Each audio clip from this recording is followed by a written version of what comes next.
This podcast is supported by World of Learning Summit. This leading L&D event returns to Olympia, London on the 3rd to 4th of February 2026.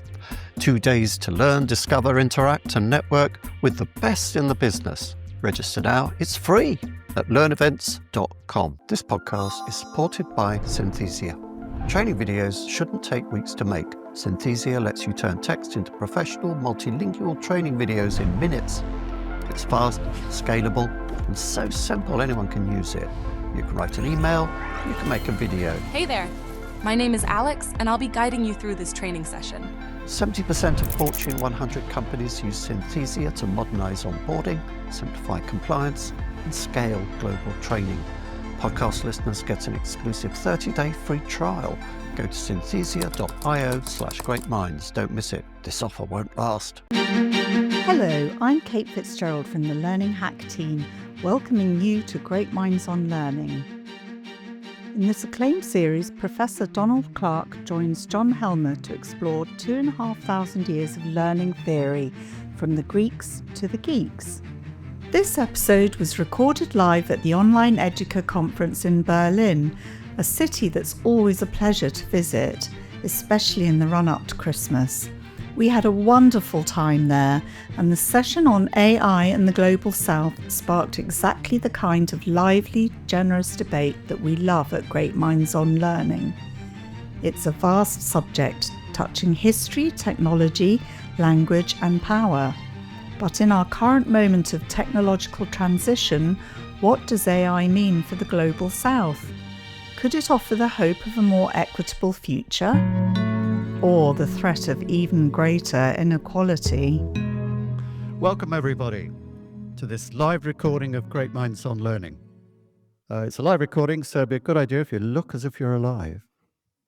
Thank you very much. It's a great pleasure to be back here once again. I think for my 4th year, and you've been coming here since the Cambrian era. Yeah. This is the show where we cover learning theory from the Greeks to the geeks. I'm your host, John Helmer, and I'm here with a very much alive and kicking great mind himself. Please welcome my esteemed co-host, Donald Clark.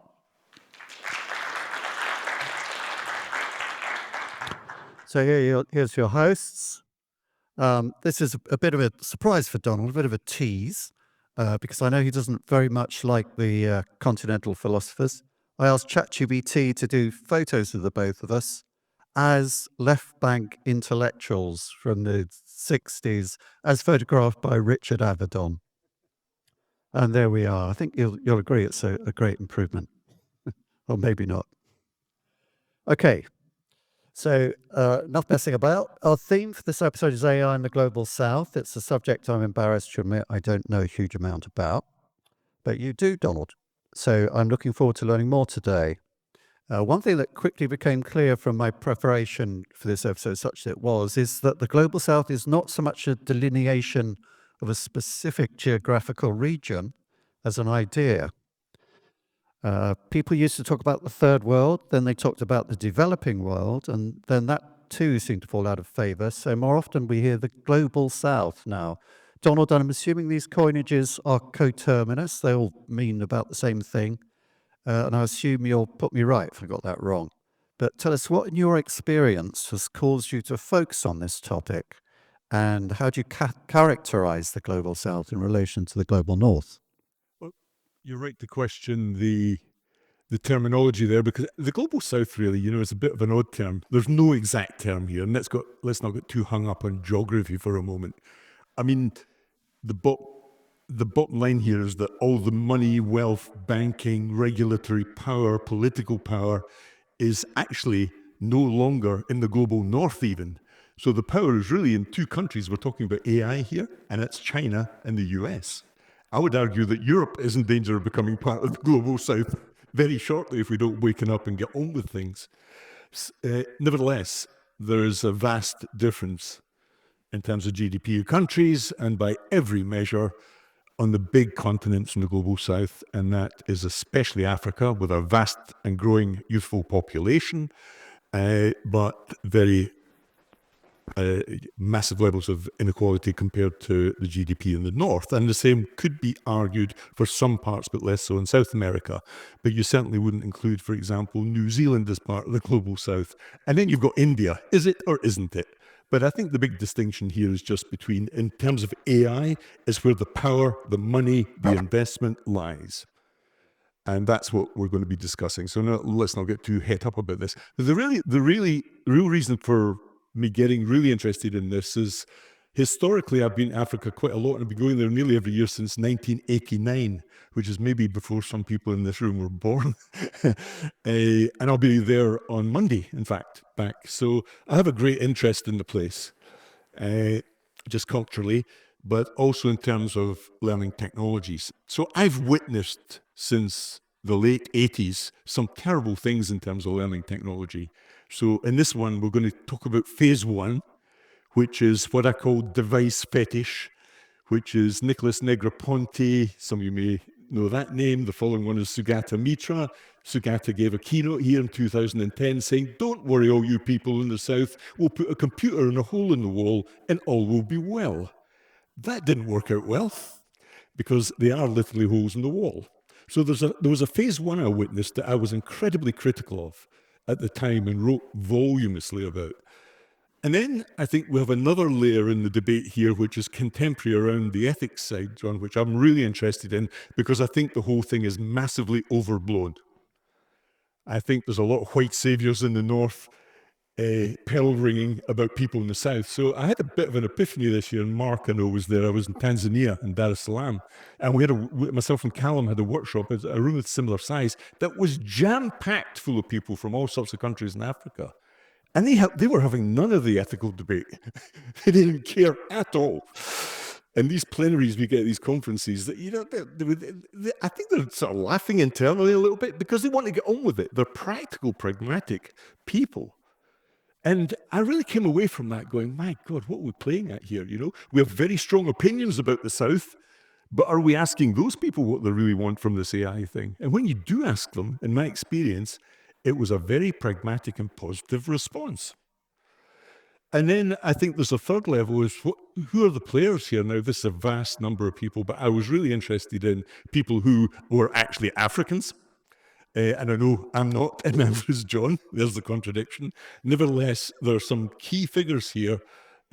One in Google, a very senior guy who reports to the chief executive, and another really good academic, an expert on African languages at Harvard. And I really did pay attention to them because they know their stuff. So we want 3 layers of the onion here. Let's try and learn our lessons from the past a little bit and not make the same mistakes as we did by giving a standing ovation to Sugata Mitra, because that ain't going to work this time. And we can go into that in more detail, certainly. But I've been around a lot in those countries, from Egypt, I know really well, and then, Senegal, Uganda, Rwanda, Tanzania, Namibia, South Africa. Myself and Callum spent some time there. And my universal experience has been that people are really very, very interested in, curious, and positive about the technology in a way I don't feel sometimes when I come to these conferences people are. And I go along to plenaries and see it's a technology conference and everybody seems to hate technology. And I often say this, imagine having a conference about baby clothes and everybody hated babies. It would be a bit weird, wouldn't it? But we seem to be in that never-ending cycle of moral high-horsing. And I don't think it's often ethics.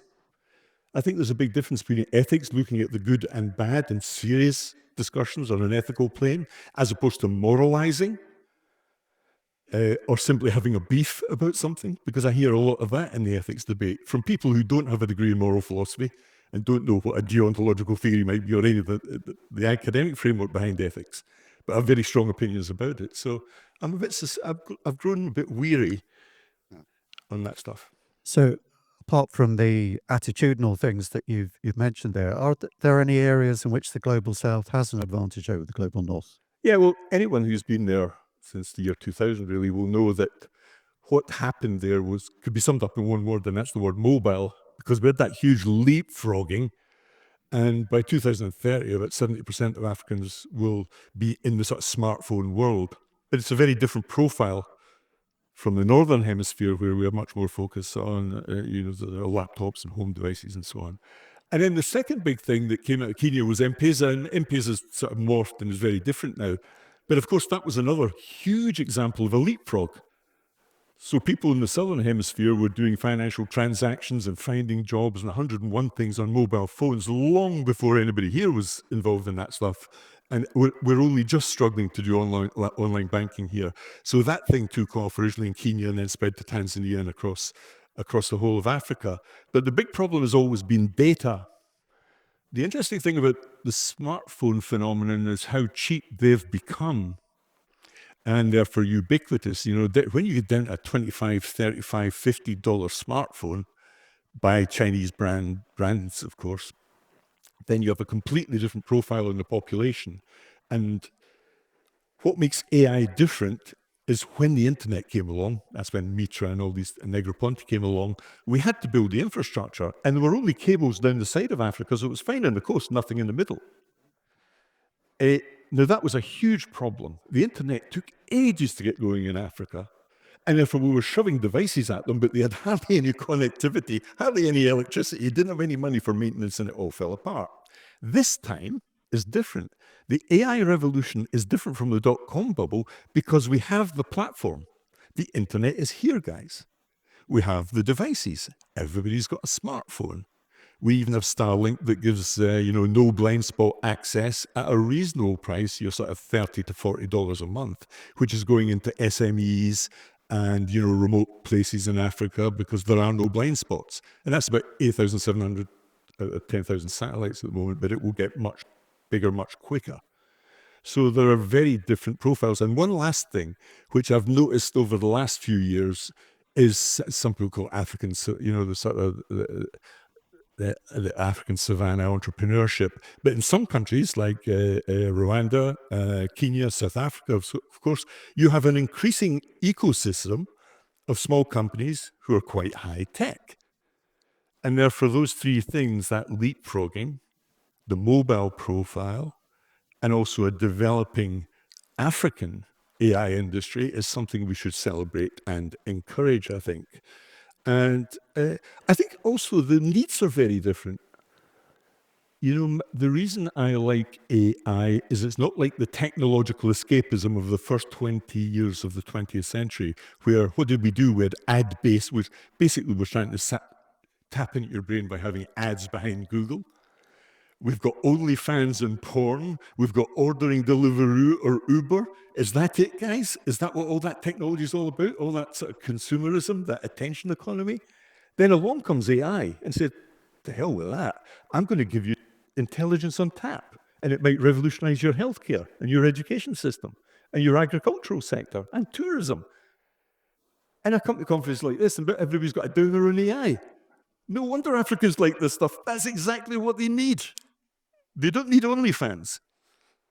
And so I think it's a mistake for us in the global north to start poo-hooing this technology when the people who are furthest away from education but have the greatest need for it, and we have a chance here of solving some of those problems that we never had in the past, maybe. Yeah, maybe we should stop obsessing about things like Italian brain damage and having a profile picture on LinkedIn that looks like Studio Ghibli and cure cancer. Okay, so if you've got any questions I've learned something already there, Donald, so that's very okay. If you have any questions in the audience about anything we're saying today, there will be time for you to give them at the end, so long as we get our skates on. So let's dive in now and look at a couple of figures who we're going to deal with fairly briefly, starting with Nicholas Negroponte.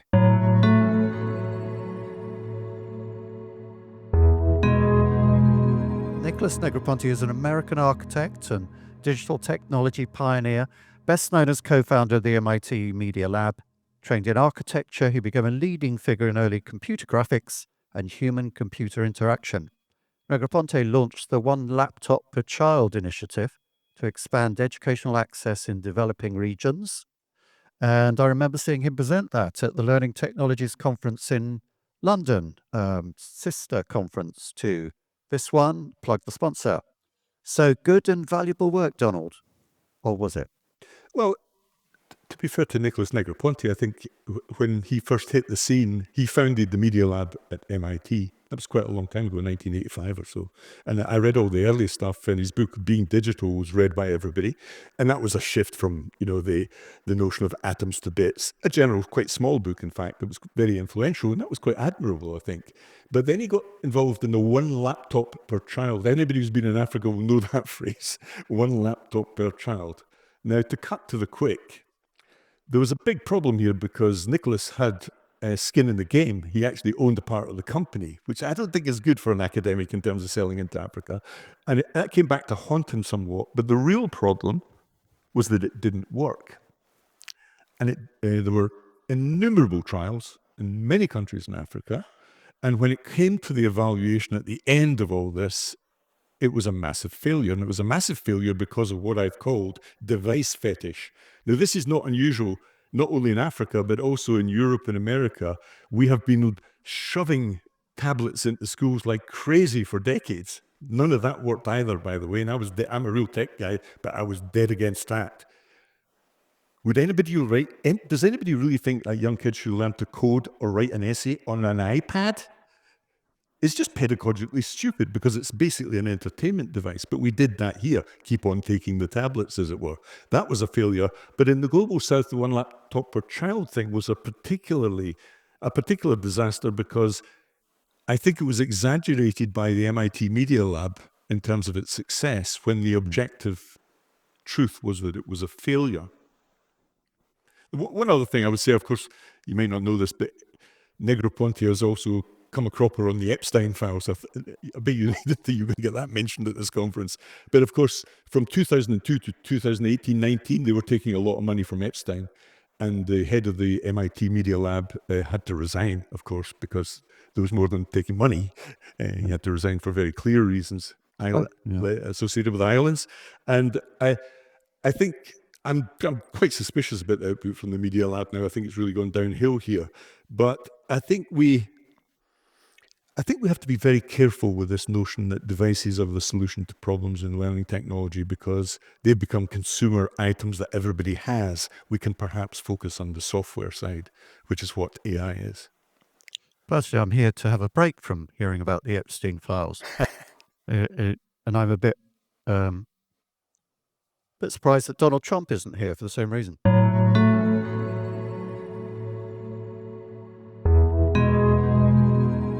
So, moving on. Sugata Mitra. Are we in safer ground with him? Sugata Mitra is an Indian computer scientist and educational researcher, best known for his hole-in-the-wall experiments, which demonstrated how children, particularly in underserved communities, can teach themselves to use computers with minimal supervision. Everyone got really excited about it. Donald, are we on safer ground with that initiative? Well, again, I think people have good intentions, but it was exactly the same phenomenon here in the same period, which is this device fetish. So Sugata's first experiment was a computer shoved in a wall in Delhi in 1999. And then there were some massive claims, which turned out to be exaggerated. But the real story is what happened in the rest of India and Africa. So I was deeply suspicious about the hole-in-the-wall project because nothing in the psychology of learning told me, which is my subject, nothing told me that it would work. It just seems stupid, this idea that you shove a computer in the hole in the wall outside a school and people will learn naturally. Nothing in the psychology of learning says this is true. And so it turned out. So I did something quite unusual, and myself, and also I don't know if you heard last year Payal Arora, she did the same in India. So I went to Africa and went to a hole-in-the-wall site, and Payal went to India, and we both found the same thing. We found holes in walls. There were no computers in there. And then we interviewed the teachers, and the teachers hated the thing. It arrived on their lap. A truck turns up, drills a hole in your wall on the outside of your school, no teacher support. It had, and in fact, all the evidence we gathered, also Mark Warschauer, who was at the University of California, he did a similar thing. All the evidence pointed towards this being a disaster for the schools. And it was mostly dominated by young boys playing games. This was the testimonials we got directly from teachers, remarkably consistent. This was the very opposite of the self-published research that came out of the Hywell group. So having gone to see a hole in the wall in a township and heard this story, and having had it corroborated by other people, it was worrying, really. And then other things came out of the back of that, which is the self-organized learning theory, which I disagree as well. I'm not a social constructivist, but the idea that you just ask kids questions, give them time to discuss it, and then have a little bit of reflection at the end, and everybody picks up something is a bit of a disaster in my view. And that's what the Soli thing was, and that's all gone. Then there was the Granny Mentoring Project, which is gone. If you go to the website, it's actually a Chinese gambling site now. And then on top of that, we had the famous schools in the cloud. Anybody know what happened to the schools in the cloud? They've crashed to earth. They no longer exist. The 1 million TED Prize. So these false dawns and false promises are a disaster for Africa and India. They don't work. And it makes those people turn against the technology. So that phase, this is a historical phase, remember, I'm talking about here. I think we've got over that, but we have to learn our lessons from that.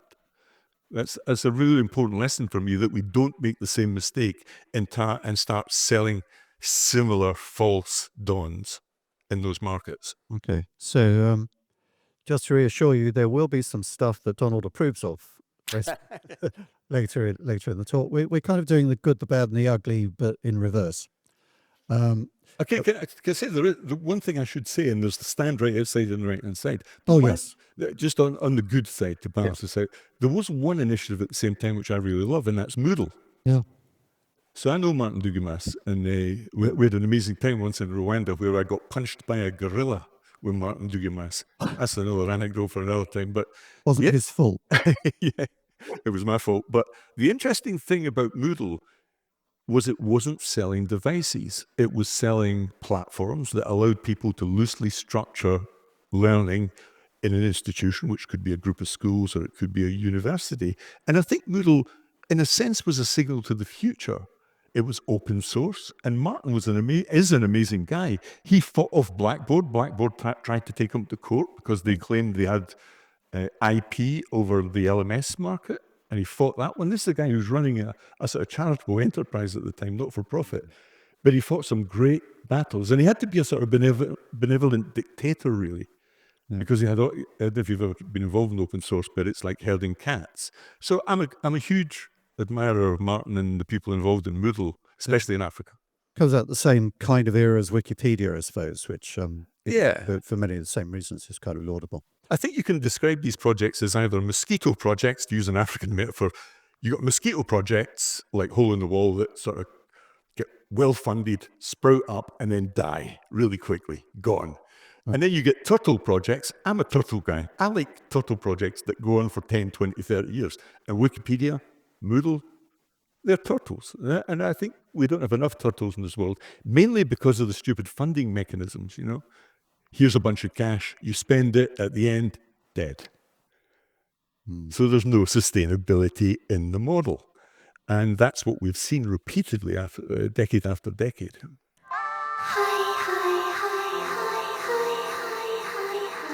If you're looking to connect with the top minds in learning and talent, there's no better place than an iVentive event. That's IVENTIV.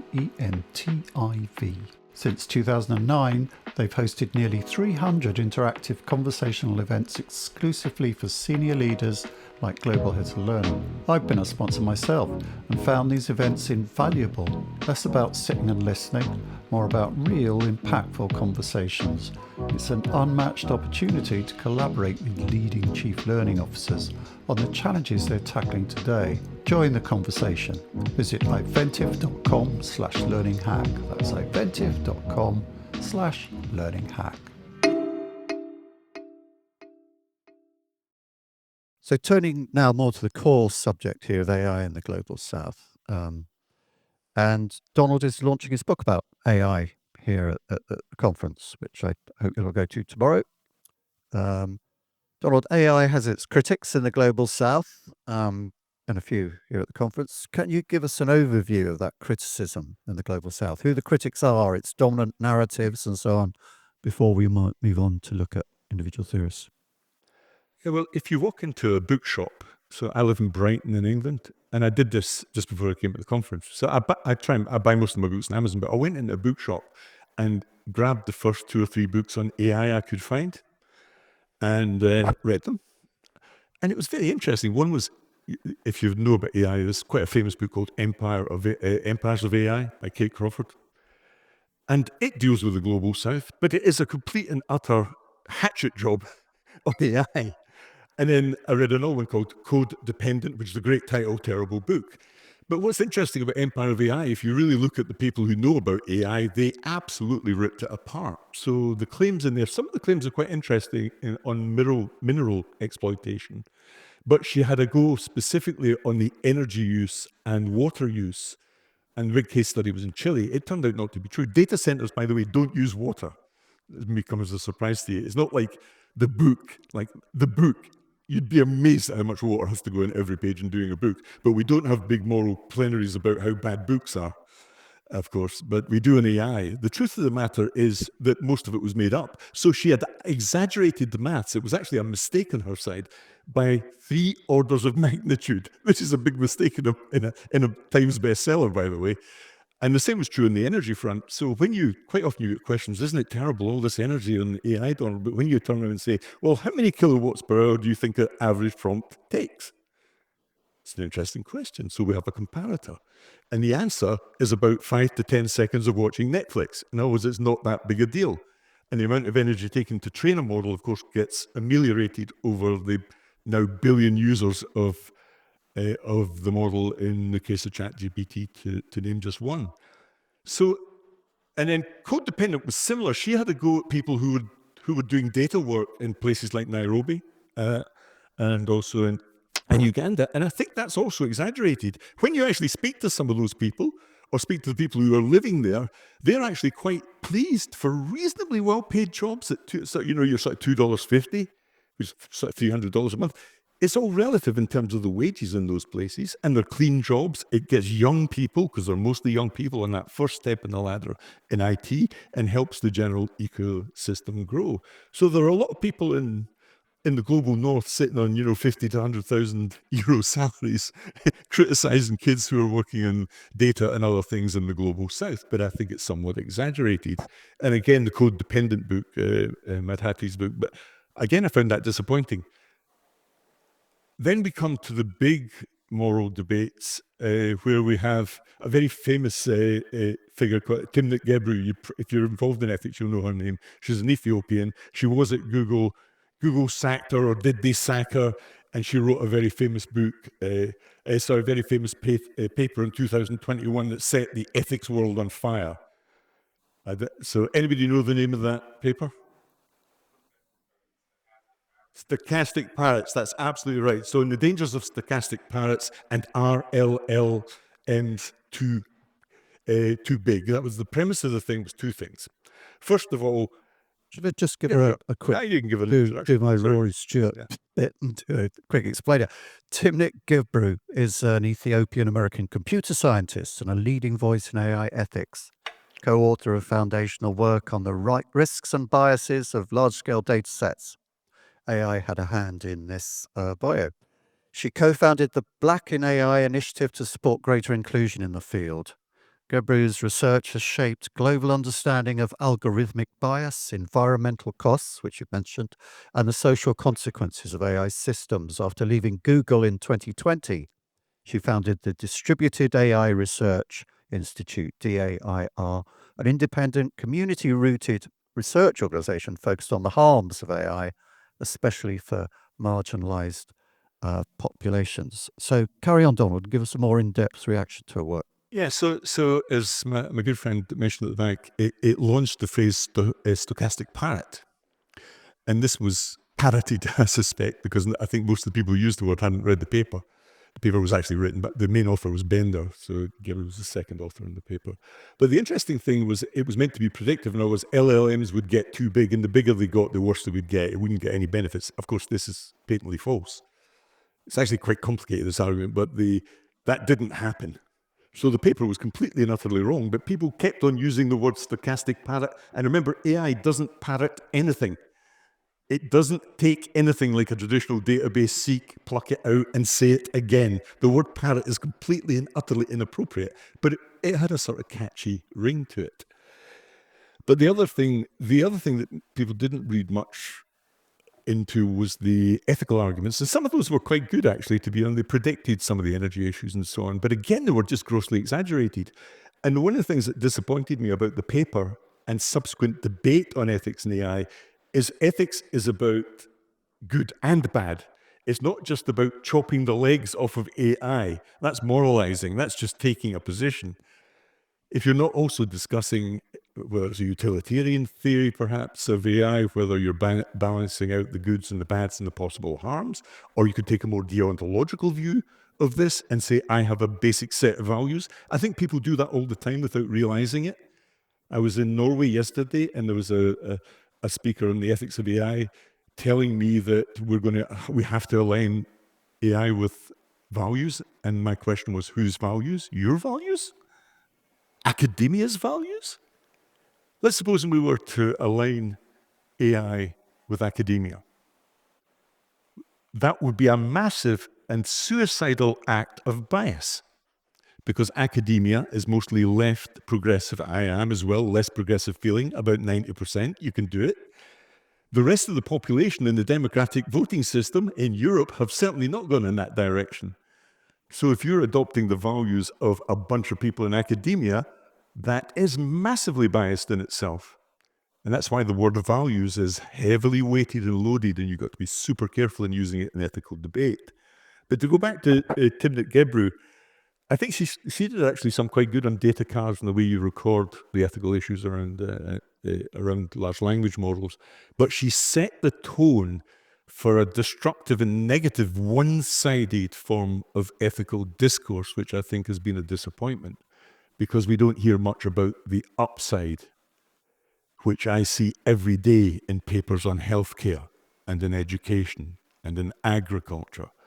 So I think there's a lack of balance in this, which was caused by Timnit Gebru. On the other hand, I'm a real fan of Payal Arora, who spoke at this conference last year. I don't know if you saw her in the plenary, because she's written extensively on the subject as well, and maybe a good introduction for her would be useful, John.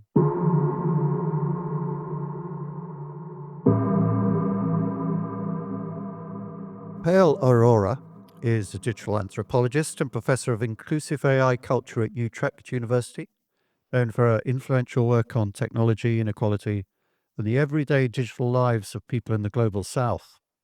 Her book, The Next Billion Users, challenged common assumptions about how low-income and marginalized communities engage with online platforms, reframing them as creative, pleasure-seeking users rather than passive beneficiaries. Arora advises governments and international organizations on ethical and inclusive technology design, with a particular focus on digital access, gender equity, and cultural context. Her work foregrounds the human realities behind global digital expansion, so it's well aligned with conference themes here. Donald, tell us about those human realities. Yeah, well, Payal, remember, she was my comrade in arms. She went to look at the Hole in the Wall project in India, and I went to see one in Africa, so I had known her since then. And she's a real breath of fresh air for me in terms of a balanced view of ethics and AI in relation to the global south, which she writes about extensively. So she's written a lot about this. The Billion People book's very, very good. In other words, what she's saying is the people in the global south, you might think they're interested in learning all the time in healthcare and technology. Actually, that it's a sort of oral culture, and they like leisure and they love music. Have you ever had one of those flash sticks in Africa? You hand it over to somebody, and within like an hour, they've got music on it. Because they have I don't know this massive divide, but there is certainly a different attitude towards technology that I've experienced, and many people have experienced when they go to Africa, that sort of shocks people from the global north. You know, she calls it Western paternalism. And she thinks we're constantly trying to impose these sort of Puritan Northern European values on the global south, which is a mistake. We should be asking them what they want and letting them build it from the bottom, which I agree with. So we've constantly got moral frameworks on responsible AI, and we're producing oodles of documents which I doubt they read. Ordinary people with a smartphone in a township certainly don't read that sort of stuff. And she thinks that AI is a massive opportunity and is full of hope in terms of healthcare and education and these other things, but only if you build upon the culture that already exists. And I think she really cares about the big moral issues around equity especially, but also learning cultures and good social outcomes. But I think she is, a real leading light on this, because I think she understands that those cultures we need to pay attention to what they want as opposed to what we want to do to them. And that's been the story so far. And actually, when that story turns toxic and they say, don't use AI, believe we in the global north, we know what it's about. There are far too many risks. When it's ready, we'll give it to you. That's the sort of tone paternalistic tone we're giving out here through endless frameworks and policy statements and God knows what. Very often on AI that existed a year ago, it's almost stillborn from the press whenever it comes out. So I'm a big fan because of her previous work on the device fetish thing, which she agrees with me on, but also her work on ethics, because I think it's balanced and truly is ethics. Can you give us a bit of a flavour of how her ethics, her idea of ethics, and how that differs from Timnit Gebru's? Yeah, well, so she seems to me, I haven't really discussed the background philosophical schema she might have on this, but she's certainly not one of those people who have a deontological view that there is an absolute set of values for humanity, and if only we align AI with those values, everything will be hunky-dory. Yeah. You could just travel anywhere and you'll see how untrue this is. And therefore, what we are doing is imposing basically a set of post-Reformation European values. That's what we call values. It's not what the rest of the world calls values, and they're certainly very different in China. I think they're very different even in the US, but certainly different in Africa. And that this is the fundamental mistake. So she's not a deontological person who believes in absolute values in any sense. And that's not to mean that she drifts into the swamp of relativism, because there are other theories of ethics here around utilitarianism. I get and other theories, of course. I get the feeling that she's much more practical and pragmatic in terms of morality and values and what we have to adhere to. And I'm also in that camp, I should add. So that's heartening, I think. Yeah, you do hear people talking eerily about our values, our Western values, and there is always that kind of first person plural, we and us, which if you actually press people to define what they mean by that, is becomes very difficult, I think. Yeah, very interesting. It does, yeah. Shall we move on to the next person? Sure.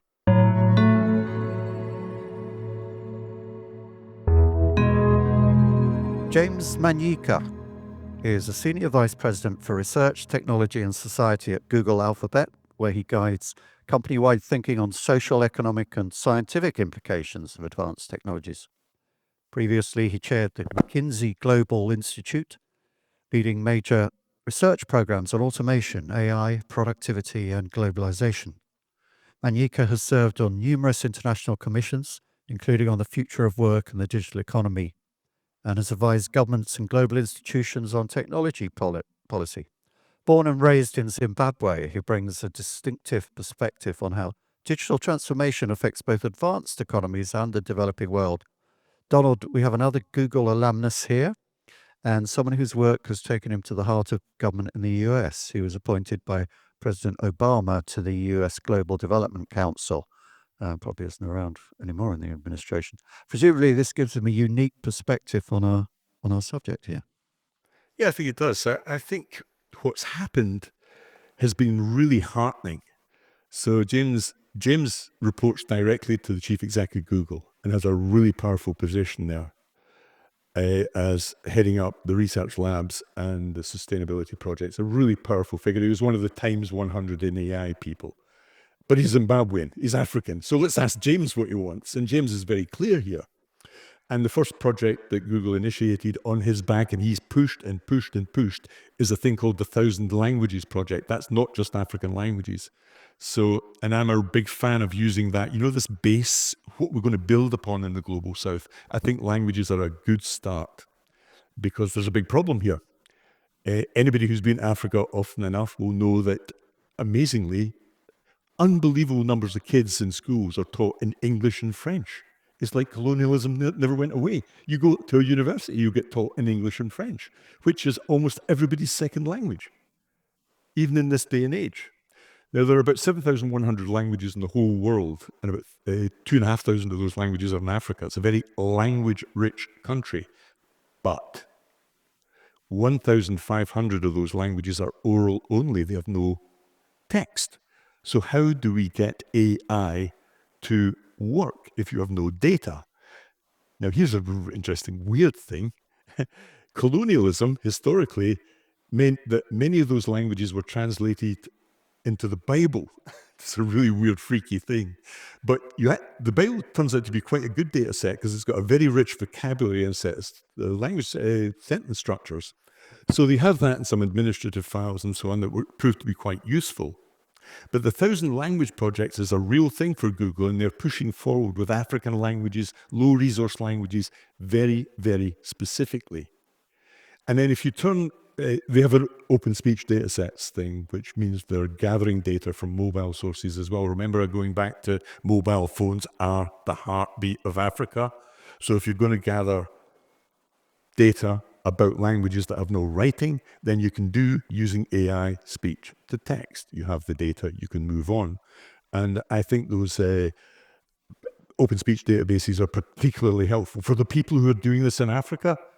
So he set up 2 big research centers in Accra in Ghana, and also in Kenya. So they're spending money in Africa and letting Africans lead the way here, which I think is a superb and positive thing. I'm not critical of the big tech companies here because I think they're doing what big tech companies and companies never did in the past, and that's going to Africa and spending money. And Meta have done a similar thing with no language left behind. So it's a big project. And that's very specifically looking at low resource languages. And in that case, they have a thing called the Florist 200. Florist 200 is a real set of databases, which is looking at languages that don't have much data and trying desperately to get the data together to build models that will be efficacious in Africa. They've also got a benchmark, and they're also using it in a very practical way to encourage people to use their local languages in Wikipedia, for example. And they've had some success with that. So I think all of these initiatives show that some of these companies actually have some heart, I think. And I think James in particular, this is about power, but you need somebody to affect change. And if you need somebody to affect change in Google, there's nothing better than somebody who reports to the CEO and actually goes to Africa, is African, he's from Zimbabwe, and actually does things in Africa. That's what we should be supporting and funding. So I'm a big fan of James. First time I've heard the Bible referred to as a great data set. Next time I go to a wedding or watch a courtroom drama where somebody swears on the Bible, I say, I swear by this marvelous data set to tell the truth, nothing but the truth and anything but the truth. That's brilliant. That's my biggest learning from so far, I think. But I'm sorry, I have a facile mind.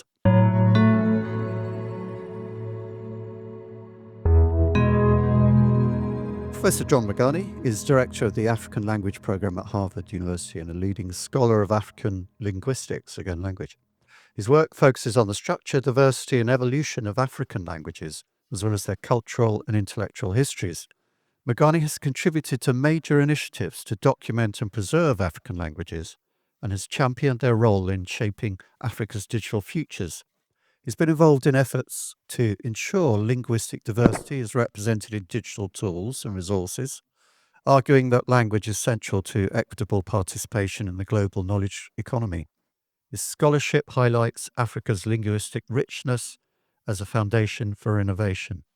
I'm really interested by this focus on languages, actually, and we think of how culturally specific chatbots seem to be. I've complained long and hard before about how ChatGPT doesn't understand what coriander is, and you have to call it cilantro before it will add it to your shopping list. But Donald, tell us about Professor Mugane's work. Well, I learned a lot from John Mugane. he has an angle here, which is, why should we focus on low-resource African languages? And he makes this point about the dominance of English especially, but also French in Africa, which are colonial products, of course. And his view is, if we actually go to the next layer, in other words, people's first language, Swahili, whatever local languages are, and there are many of them, then that affects education. This is an interesting inference. He thinks then you'll free up education in a way we never have in the past, because people can learn in their local language or their first language. And so it would be a bit of a shock if everybody here suddenly had to go to school and learn in a second language. Imagine how unacceptable that would be in the global north. But it's actually what Africans have to do very often. And I think this is an enlightened position here to get out of the trap of colonial wrongs, but also in terms of building from the bottom up and raising the standard of education in places in Africa because we have AI as an aid. Now, that brings me to a second whole load of studies, and we don't have time to go in here, but we're getting some really good academic evidence now about AI being incredibly useful for teachers, especially in Africa, who are often badly paid, not turning up, working in terrible conditions. But when they have the tools that allow them to make structured content, do the usual curriculum development stuff, help them in the schools, that's been particularly potent, but also learners in subjects like mathematics and so on. And I've been collecting these papers because they're far more interesting than the sort of stuff that's being done in America in the alpha school, where kids get paid $40,000 a year to go. I'm not interested in those kids. They'll do fine. I am interested in the kids in Africa who perhaps are smart enough but don't get the chance to make a life for themselves because they are having to learn in a second language. Now, there's a second thing that happened here, which I think is wonderful, which is a feature of AI, which is, okay, we have a language that it's an oral language, we have no written data. So you can't make a pot without clay, to use another African sort of thing. But you can actually with AI. It's quite odd in many ways. There's synthetic data, and actually the Bantu group of languages, there are 500 languages that are Bantu based.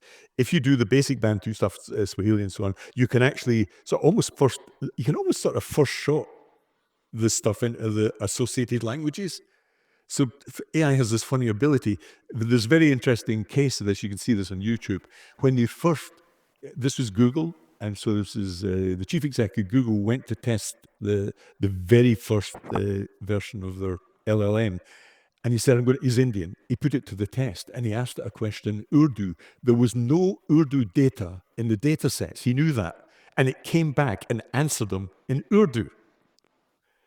This is quite weird in many ways. But if you know a bit about language models, you see how, as a guess, its predictability, it's sort of minting new words every time. This blew their minds. And actually it's come to pass now that you can actually do some quite useful adjunct language translation work without having a lot of data stored as text. And then there's also, of course, if you record the stuff from mobile, which he's been involved in a lot as well. That was with just a little bit of data, you could do wonderful things. Yeah. This opens up a marvelous world in Africa, I think. And on that subject, is it when the first generation of language learning models came onto the market, it was very text specific, but now we have kind of audio and video as well. Does that kind of move into an expanded range of media, make it easier to record oral languages? That is a brilliant question because... Thank you. Well, it's a brilliant question because, I mean, it's a bit of cliche. It's, oh yeah, Africa's an oral culture. You hear that all the time, but it sort of is. And so the mobile phone is a good example of that, them leapfrogging using phones. Now, if that's true, that you have a much more oral, I mean, myself and Mark debated in Tanzania, wasn't it? No, it wasn't Tanzania, it was somewhere else, Senegal. And actually, when you give one of these debates, you'll see it tonight, Africans in the audience go apeshit. They're absolutely wonderful. They stand up and give Shakespearean speeches. They don't ask questions. It's great. It's absolutely completely different cultural context. They're not fearful at all of challenging people and so on and so forth. But the wonderful thing about this in terms of the voice side is you have OpenAI. I don't know if you've used advanced voice in OpenAI. Now, I'm Scottish. I have a broad accent. And I can ask it very specific pieces of Scottish vocabulary that only my son and wife might know. And it comes back with perfect Scottish answers in a Scottish accent. This blew my mind when it first happened, and that was in version 1. It's super good now. It even swears at me. So I think, imagine, take that example and apply it in Africa, where the voice data, the interesting thing is about 75% of data in Africa comes through mobile devices, and increasingly huge amounts on voice, because it's an oral culture. You can see why that would be so. Yeah. And I think this is a great gift of AI that we've never had before, translation and all sorts of things, obviously. Do you think that it's taking that wider? Do you think this might loosen the grip somewhat of text over our culture? Yeah. We have a return of orality. I mean, some people have talked about this in terms of media. No, I think that's right. I think there's a sort of moral panic. Paola talks about the moral panic in the global north, which they sort of throw southwards. And one of the big moral panics that a lot of middle class people have, I think, is kids are not reading enough Harry Potter or whatever, They're not reading books. I think this is massively exaggerated. Every generation thinks the kids coming up are stupid and dumb and de-evolving. I've even heard people in the audience say evolution is going backwards. Really? I think you should go back to school and understand what evolution is. The truth of the matter is, though, I think that we are seeing a shift into not an oral culture. If you look at the amount of time we spend looking at video now has gone through the roof. Because you have all that stuff on social media, you have the whole TikTok thing, you have all the streaming services, I'll tell you a little story. My dad is 90 years old, and he had Netflix, didn't know how to use it, so I showed him how to watch a Western called Godless. The next day he said, God, that was a long movie, wasn't it? He had watched 7 episodes in a row till 3 o'clock in the morning. You know how it goes on automatically to the next one? He said, God, that's the longest movie I've ever seen in my life. I had no idea that it was coming up automatically. But none of us are immune from that. I'm sure all of us have sat there watching the 6, 7 episodes at some time in our life. We're watching more video, we're reading less, certainly. I don't think that's a bad thing necessarily. I think the podcast culture, for example, is a wonderful thing. Yeah. And therefore, I'm not too sure. I mean, I'm a bookish person and read a lot of books, but I'm not trying to force it down the throats of everybody else. Yeah. Yeah, I mean, these moral panics are, and what you're saying there about kind of old people always thinking that young people are dumb, that's not just anecdotal. I've interviewed academics who've done studies of this, looking at kind of magazine articles going back over the decades, and it is absolutely cyclical. Everything that people say about millennials, or were saying about millennials a while ago, they're now saying it about Gen Z. They were saying almost identical things back in the 60s about teenagers. And we have these crazes where we're kind of worried about what is happening to people in a younger age group than the speaker. And I do think, well, let's hear from them. I mean, what do they think about it? Yeah, well, with the 30 under 30 group, speak to them. Callum's been doing some work with them. Speak to these kids, and ask them about these issues. But I think it's interesting because going back to one of the people we mentioned, Payal goes on a great deal about this moral panic, inducing moral panic in the AI world and abstracting it and throwing it at other people. And what you're doing is between the lines saying, just don't use it. It's evil. And I think that's a big mistake because there's certainly some problems, but there are problems with every technology. There are problems with books and reading. Let's take that as an example. We have to chop down trees. Do you know how much water it takes to make a book? But we don't have debates on that sort of stuff, because we love books. AI, however, we don't really like it very much. We don't really want it very much. Therefore, we'll have massive debates about its energy use and water consumption. We're sort of confused about this. I mean, I grew up in a world... people who want to ban social media and devices and smartphones because people are using them too much. Or another argument, it's quite an interesting moral argument, is, I'm sorry, Donald, some of the kids in the class don't have a laptop, therefore we can't use technology. Now, supposing you go back to when I was at school and say, I'm sorry, Donald, we didn't have any books in our house. I came from a working class family, not a book in the house. But nobody turned around and said, I'm sorry, Donald, you don't have any books in your house, so we're not going to use books in school. That would have been a stupid and absurd thing to say. But when it comes to technology, we have a different set of rules around ethics. We could happily say, I'm sorry, Donald doesn't have a laptop, therefore nobody can use a laptop. Well, the solution to that problem was to get a laptop for Donald or get him a book, which is exactly what they did. So I think there are some very odd standards in the ethical debate around AI that are going to be destructive for the global south, because it's a form of, as Payal said, it's a Western paternalism that we're abstracting onto other people.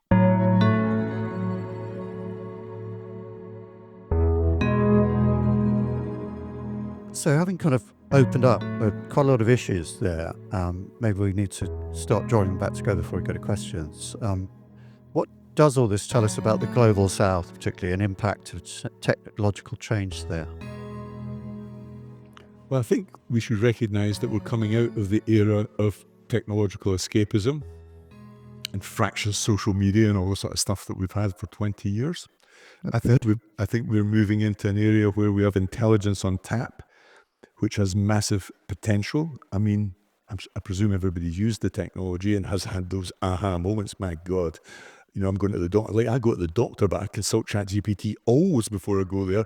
And it's got so accurate now, it's giving the treatment of the ointment that the doctor recommends to me when I go. So its utility is its strong point. We're moving from technological escapism to, I think, an era of intelligent productivity, which is a boon to people who are poor. Because most of it's free at the moment. It works on a freemium model, which is great. Education isn't free in the North, or in America. It costs $50,000, $70,000 a year. So I think we're on the edge of something wonderful here if we avoid the device fetish approach to it, if we avoid frightening people to death with puritanical ethics, which I think a lot of it is. And I think we see this almost. I remember coming off the plane in Johannesburg, and the big sign this company had put up called AI, African Intelligence. And I think that's really behind everything I've said here. If we make that happen, the premise is that Africa and Africans are doing this, so give a huge amount of help at the bottom so they can build up and get proper infrastructure and ecosystems going around the growth of companies, but also in education, then we stand a chance of doing some wonderful things. If this technology is as good as we think it is, it will absolutely be revolutionary in that context. You're using a we there, as good as you think it is. Yes, I think it is. Yeah, I think it's pretty good. We're talking about some very poor parts of the world here. Do you think that kind of relative, that inequality of money sloshing around in those economies, is that going to kind of inhibit progress towards AI? Do you really need the money to do it? Well, it always does. But the interesting example of AI is the orders of magnitude in terms of the drop in price per token. Yeah. This surprised everybody. So myself and Callum work on real projects, and I don't know what the orders of magnitude are, but it's, what would you guess at, Callum? Something, it's come from, let's say, from launch to now on ChatGPT type tokens. Yeah. Yeah, 100 times cheaper. Now, what other market does that happen in just a couple of years? Imagine a car becoming 100 times cheaper. Okay, so that solves a lot of the data problems. And of course, you also get the satellite things coming in. So you get the cost of landline type stuff, which Africa leapfrogged. They're ready for that. So Starlink's waiting to go there. Everybody here hates Musk. I don't. Again, I think that's an example of us projecting things. The only social media thing that wasn't put up in the plenary this morning was Twitter. Come on, grow up, guys. Grow up. It's a social media platform. It's one of the biggest in the world. What are we? Are we now attending conferences where we cancel social media platforms? It's ridiculous. So I think we have a chance here because it's cheaper to solve some of those problems in Africa, because actually most of it's free at the moment. All those kids using ChatGPT in Africa are using the free versions, of course. Okay, Minority Report. Musk's a twat. Questions? We have got time for a few questions. Fellow at the back there on the right, towards the back. Have we got the roving mic, please, so that this person picks up on the podcast and is immortalized in our podcast? Hi, thanks very much. I agree with a lot of what you said, and some of it I'm like, I need to push back. Sure. These are kind of ill-formed thoughts, but I just wanted to get your perspective on them, if that's okay. Sure. So maybe working backwards, starting with Musk, which put me in mind of Doge, which puts me in mind of USAID. and the pulling of funding, right? And so what you have there is a model from the global north, let's say, that is charity-based, okay? So they put no effort, as far as you understand it, and others in the room can correct me if I'm wrong, into building capacity, for example, around the development of pharmaceuticals in sub-Saharan Africa, okay? So let's now transpose that idea to LLMs, and you talked about Google, Meta, etc. And two issues I think I have with it. One is around language, right? And you made that nice example of, I think, the Google 1,000 Languages project, which I think is more about translation. It's not about using multiple languages for training data. So if you go from low resource languages to high resource languages, there's very few, English, Arabic, etc., that you can build LLMs from. Right, so you have a cultural hegemony of English potentially because it's about 60% of the training data. So you could speak to that in relation to languages. And the second part is to do with the development of the centers themselves, going back to the health model. And maybe people talk about decentralizing LLMs, so multiple small ones, which I think, I'm not huge on the technology in this, others can correct me if I'm wrong, but is a hugely technical challenge. So I guess what I'm saying is, how do we shift the power structures and the innovation to the countries itself, and maybe your experience of dealing with those kinds of issues? Thanks very much. Thank you. Yeah. The first question is really interesting. So the 1,000 Languages project, to be clear what that is. So it would be a mistake to characterize it as just translation, because the underlying technology is a universal language model. So in other words, they're trying to build something that will work with all of those languages. This is devilishly difficult, I should add. But so there's something there that's far more than just let's translate a few.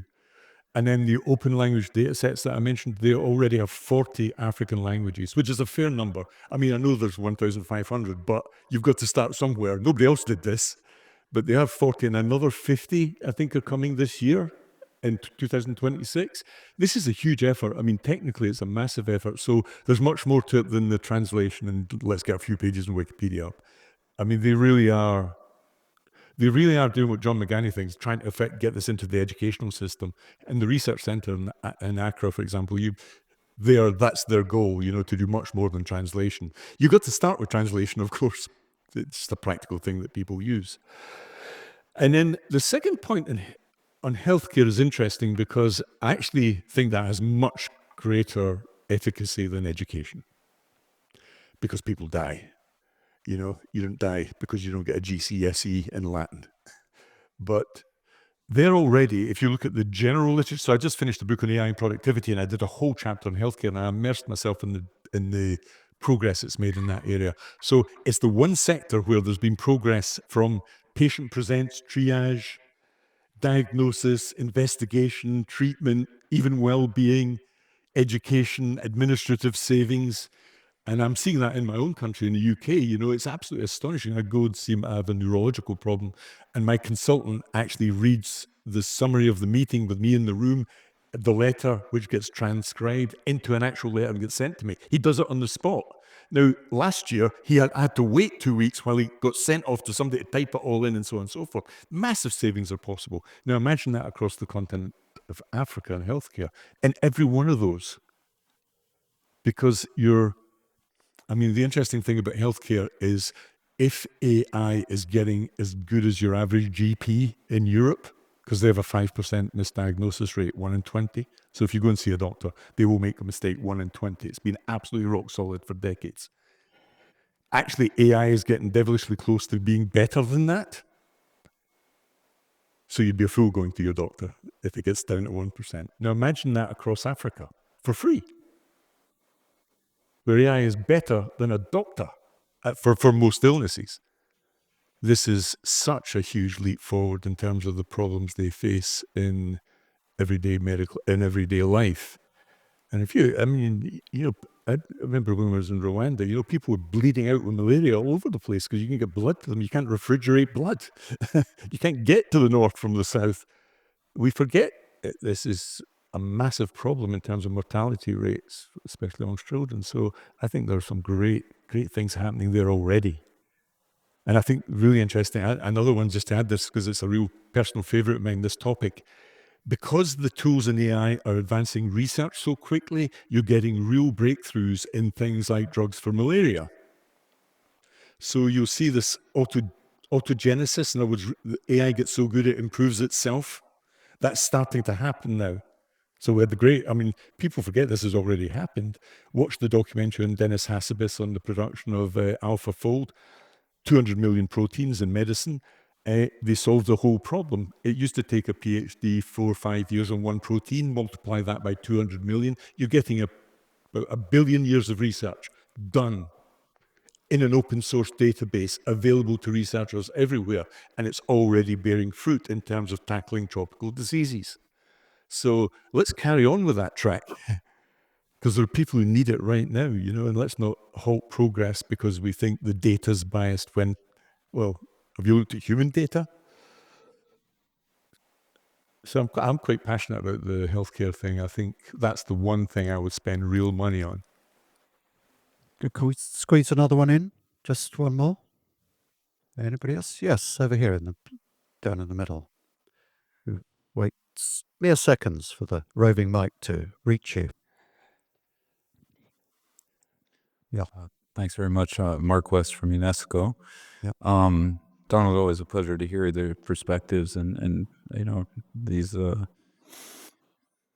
opinions. I just wanted to get a few things. One, we're at an education conference. You've spoken a lot about the uses of AI for healthcare.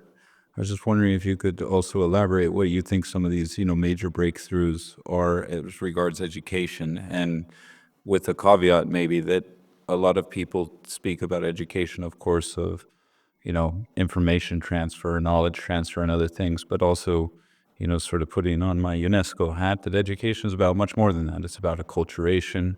It's about learning to live together. It's about having conversations with people who often will disagree with you, interacting with people from different backgrounds, and the sort of obsequious nature of a lot of the interactions with AI are, according to many educators, are almost, they're not necessarily educative in the way that they will sort of always agree or sort of send you down the track that you want to be. And good education, I mean, that's why I love coming to hear you speak, is about encountering beliefs that, you may not necessarily share, or you like to come to them. So on those education issues, be great to hear your kind of elaboration.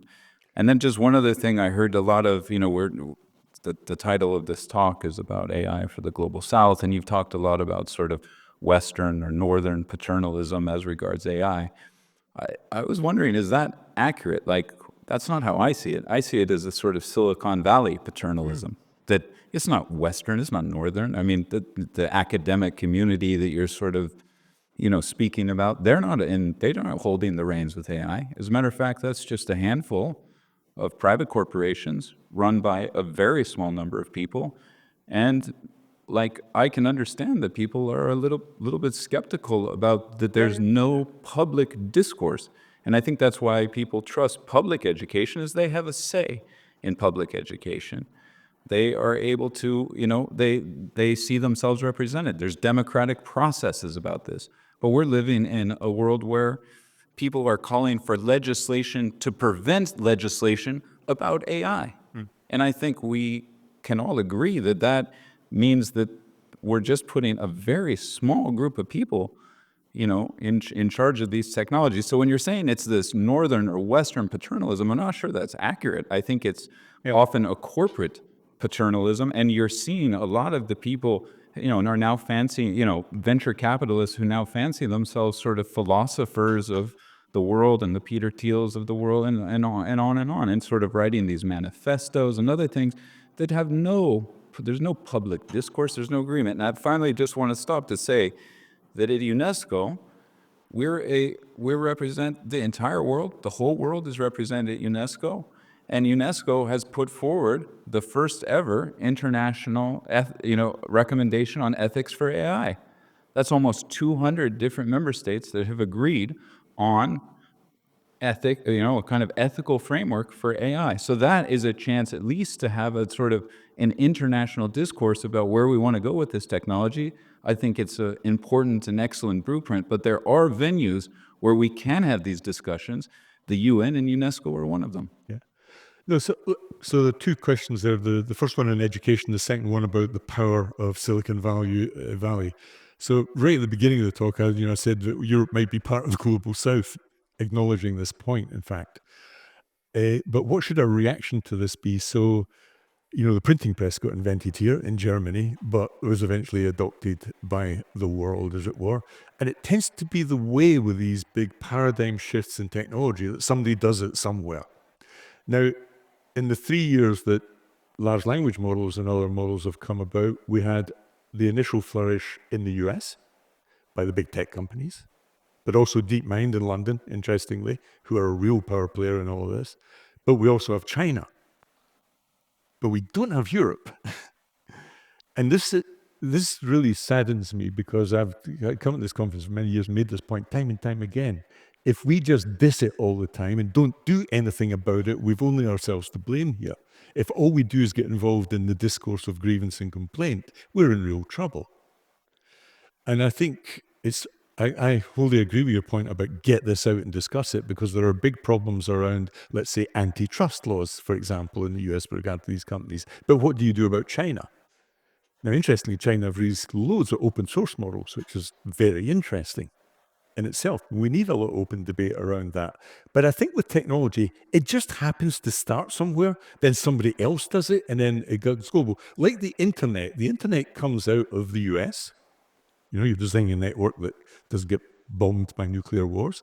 Then an English guy, Tim Berners-Lee, comes along and invents the browser, giving everybody access to it. Then you have this applications layer, and we've got a massive increase in GDP globally on the back of it all. And that's similar in a funny sort of way. I think it's a parallel here. You've actually got more tech companies. The platform's already there now. You've got more tech companies in competition doing this. Then you have an inference layer. Then you have the applications layer that's about to hit us, which will be massive, just like web companies. And that's why I think it gets diluted. If you look at, I've forgotten his name now, the Nobel Prize winning economist. Anyway, but basically, if you take the pie that Google produces in AI, the benefits, of course, are massive for Google in terms of the cash they generate and profits. But there's also this massive human benefit for everybody else who's using all those services. So there's a technical name in economics for it, which is that sort of the consumer index plus thing you get. Now, as we all benefit from freemium models, That was because a we use all multiplier? stuff. Sorry? They talk about the multiplier. Is that? No, I can't remember. Oh, God, I had a whole page of my book on this and I've forgotten the name of the damn thing. But Okay. I think the important thing about the freemium model is so many, this huge humanity benefits almost automatically, despite the fact that these companies get very cash rich at the core. And of course, taxation. I've always said this. The problem here is taxation. And as long as you allow Ireland to have half a dozen companies dragging out taxes from the rest of Europe, sorry to my Irish friend at the back, then the EU are in trouble. On education, let me finish on that one, because this is really important to me. I spent my whole of my adult life in learning and technology. And having kept an eye on the studies that are emerged, so what empirically can we say about this after only 3 years of LLMs? I think there are 3 or 4 studies that have been absolutely astounding in terms of the sample size, proper academic work, that are showing fantastic benefits, especially for teachers. So I think you're sort of right there about, produce all this content if you want. But I think there are 2 things happening at the same time. AI is bottom up. Andrew Karpathy said this. It's the first technology in the history of our species that's emerged from the bottom.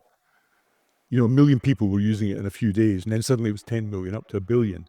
And that's what's happening in Africa. And everybody's just using it because it's so damn useful.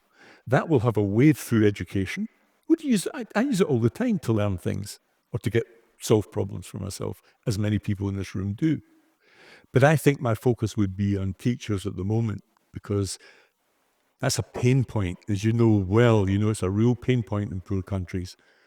And giving teachers help to do what good schools do, I'm happy with that. The second thing would be agency amongst learners themselves. I think that will happen anyway because of this bottom-up rush. It's so useful for kids. I was in Norway yesterday, and all the parents were telling me all the kids actually learn English, like before they go to school, because they're so immersed in the English culture and YouTube and blah, blah, blah, blah. And language learning is an interesting thing because it's an area of catastrophic failure in England. Hundreds of thousands of kids are in classrooms today, and every one of you Europeans will know if they come to your country, they wouldn't be able to order a cup of coffee after 5, 6, 7 years. But you've got kids learning through their own personal agency now. And in China, they're using these amazing apps that are wholly immersive with chatbots, human being avatar type stuff. So I think on language learning, there's a big rush towards efficacy here. And let's go with that, We've spent a lot of our life wishing this would happen faster. And suddenly a technology comes along that says, yeah, something, this might just be the one. But I think if we kill it, you're right when you said it's a sort of, an American power play, but also now a Chinese power play, almost on an equal plate there. Nevertheless, I don't think it matters. Just like the internet, there's loads of application stuff that needs to be built that will be of benefit to all. I'm going to have to draw it to a close. We're a mere 10 minutes over time, which for you must be a record. Don't know. Usually we go an hour over time with great Good questions. Good questions. Yeah, I'd really like to thank you not only for coming, but I'd really like to thank you for the quality and the thoughtfulness of your questions, which I think it's really unusual. And thanks a lot for that. The perspective for UNESCO was very good to have as well. If you want to hear more of Donald, he is presenting tomorrow at 12:15. And don't forget to buy the books. I'm sure it's just as magnificent as all the others. And thank you very much for coming today. And I'll disprove what Donald just said there and say thanks, schön. Thank you very much. Great Minds on Learning comes from the Learning Hack team and is produced by John Helmer. The podcast is based on a series of blog posts written by Donald Clark, and we thank Donald for his kind collaboration in this project. We'd also like to extend a heartfelt thanks to our sponsors.